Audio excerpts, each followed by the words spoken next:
Hey, Jackson? Where are you? It's getting kind of late. Jackson? Is everything okay? Has something happened? Ugh, why are you blowing up my phone? What do you mean? You're not responding to me, so of course I'm going to be worried and text you. All you're doing is being annoying. If I wanted to talk to you, I would've. What has gotten into you? What are you prattling on about now? Nothing's wrong with me. Okay, fine. Look, when are you getting home? I prepared dinner, but it's getting kind of late and I'm hungry. I didn't want the food to go cold for you, though, so I haven't cooked it yet. I get back when I get back. What kind of answer is that? The only one that you're getting. You know what? Fine. I don't know what's gotten you into such a mood, but I've had enough of it. I'm putting the dinner in, and if it's cold by the time you get back, then that's your problem. You can put it in the microwave or something. Wow, what a caring wife you are. Hey, I've tried to ask you when you'll be back and been nothing but nice, but you've been a complete jerk, so I've given up. If you want to apologize, then we can start this evening over. Why would I apologize to you? You should be the one saying sorry to me.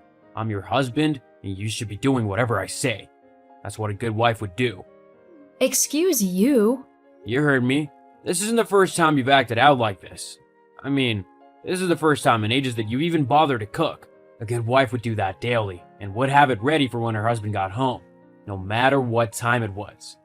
I can't believe what you're saying right now. Are you actually telling me that I should be nothing but a good little housewife who does whatever her husband demands of her? Well, yeah, that's what marriage is. No, it really isn't.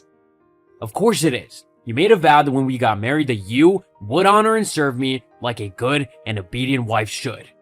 At no point in our marriage vows did I say anything like that at all.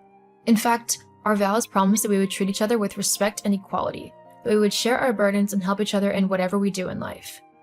But I can honestly say that you've done none of that. Yes, I have. I make the money that you used to go and selfishly spoil yourself with.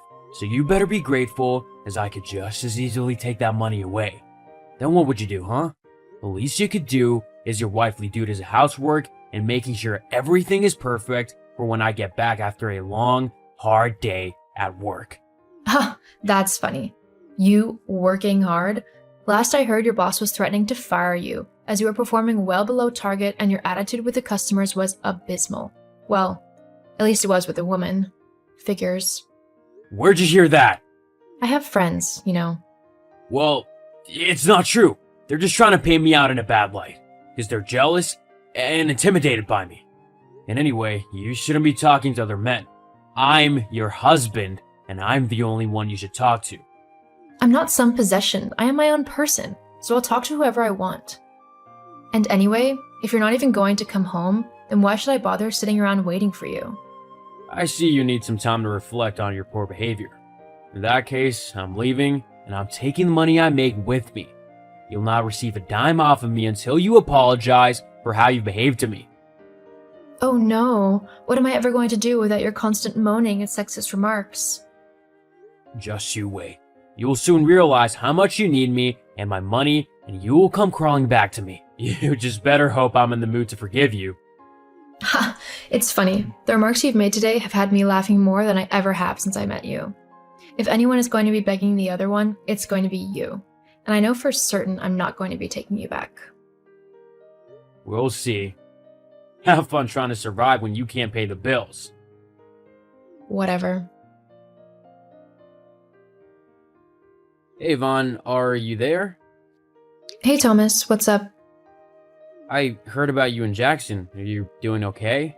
Oh, you heard about that? Well, don't worry about it. I'm doing great, actually. I never realized how much he weighed me down, but now that he's gone, I actually feel so much happier and lighter. I actually was thinking about filing for divorce. I just don't know where he is at the moment to serve him the papers. Oh, wow, that's great for you. I'm glad you're happy.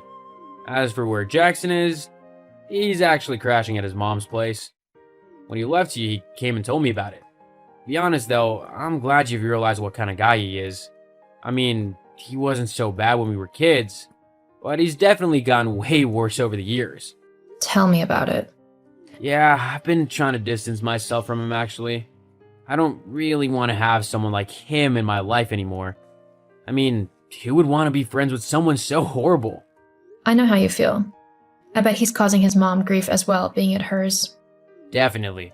They were screaming at each other before the first day was over. I feel bad for her. He just does whatever he wants without regard to anyone else.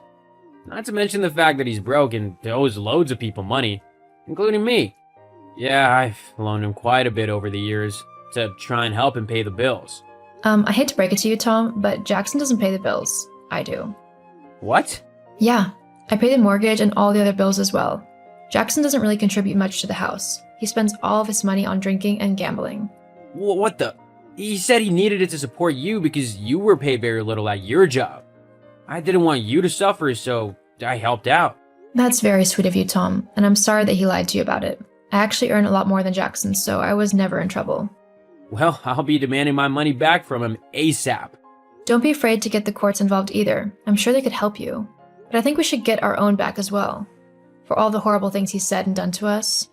What did you have in mind? Well...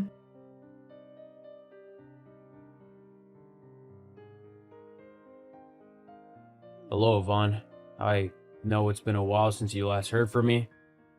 And I bet you're ready to about apologize for your unruly attitude and beg for me to come home. Am I right? Jackson, has it really been a month already? I guess time really does fly when you're finally having fun. What are you on about? You can't have been having fun. You should have been crying and begging for me to come back home. Oh, I see. You're just trying to make it seem like you were okay without me. You don't need to lie. We both know you've been a wreck since I've been gone. No need to worry, though. Once you apologize, I'll come back home. That's not the case at all. I can honestly say that I've loved every moment away from you, and that I will be happy for the rest of my life knowing that I will never have to deal with you again after this. What? What do you mean? Exactly what I said. With you gone, I was finally able to see that I deserve much better than you, and that you were actually holding me back from a better life. Don't be ridiculous. I'm the only thing in your life that makes it worthwhile. Without me, you're nothing. See? It's that kind of negativity and vile abuse that I haven't missed. Whatever. We can talk about it when I get back home. Make sure you have my dinner ready for me. I'll be there soon. Well, I mean, good luck with that. But the family who lives there now might not be so welcoming to a stranger bursting into their home. Huh? Such a witty repartee. If you didn't understand, and no surprise with that pea-sized brain of yours, I've sold the house. You what? Sold the house. Geez, do try and keep up. Well, why would you do that? That was my home. Actually, it was my home. My name was on the mortgage, and I paid all of the bills so I could do whatever I wanted with it. I'm still your husband, so I'm entitled to half of that money. Give it to me now. What? Not even a please? Anyway, you're not entitled to anything. It was my money, and Thomas and I have used it however we wanted to. What do you mean? Oh, well, after your little tantrum, Thomas messaged me to see how I was doing. We got to talking and soon began seeing each other. Actually, we're on a little trip right now. We used the money from the house. How could you do this to me? You're my wife. About that. You'll be receiving some papers in the post soon. Make sure to sign them. What papers?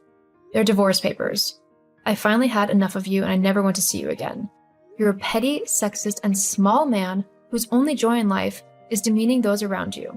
I'm sorry I wasted so much time on you already. Thankfully, I can start righting that wrong and living my life to the fullest, without you. You won't be able to survive without me. You need my money to pay the bills. Jackson, sweetie, I earn more in 3 months than you do in an entire year. You're the one who needs me, not the other way around. And this time, I'm not going to bail you out of trouble. It's time you grow up. Or don't. I don't care either way now. I'm never going to have to deal with you again. Make sure you sign those divorce papers, otherwise I'll have to get the authorities involved. Goodbye. No, wait, Yvonne! You can't just leave me like this. I'm your husband, so do what I say. Yvonne? Once the divorce papers arrived at Jackson's mom's house, he was reluctant to sign them at first. But after threatening to get the police involved for all of his fraud and taking people's money under false pretenses, Jackson quickly relented and signed them. Once free, Thomas and I began to date and got to know each other really well. He treats me how I deserve, with respect and love, and I do the same for him.